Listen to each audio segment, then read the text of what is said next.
Well, growing up, I was a huge Arsenal fan, and being able to watch some of the players that Arsene Wenger brought through was a real joy, and that's where I really began to love football. I loved the football that Arsenal played. You know, in particular, the likes of Thierry Henry, Dennis Bergkamp.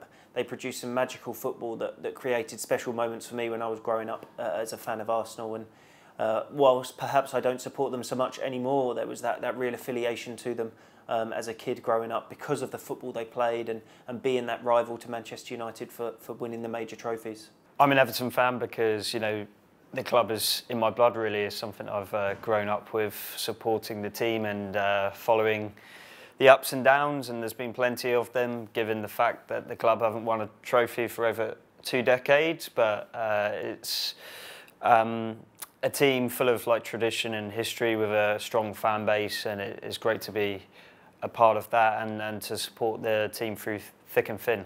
I love Crystal Palace because we've got the best fans in the Premier League, and I think the atmosphere at Selhurst Park is different from any other club in the Premier League. We've got an old stadium. Selhurst Park is an old stadium, so the players are really close to the fans, and the fans are like on top of the pitch. So you get an atmosphere that you don't get at the newer sort of grounds.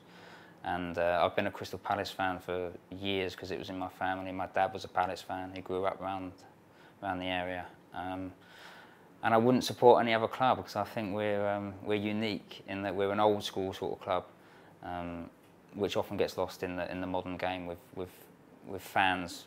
You know, there's a lot of plastic fans and a lot of tourists these days, and you don't really get that at Palace, probably because many people don't want to come to South London and Croydon, but that's why I love Crystal Palace. I didn't have a choice, if I'm being perfectly honest. The first game I ever watched was a Merseyside derby when I was about 6. My granddad was in the front room watching the game. My family aren't really a big footballing family, but my granddad was a huge and avid Liverpool supporter. And I actually distinctly remember saying, I like the team in blue. And he very quickly and very sharply got in and said, no, no, no, no, no. You like the team in red. And from henceforth, I was a Liverpool fan. So through my affiliation of my granddad, that's why I'm a big Liverpool fan.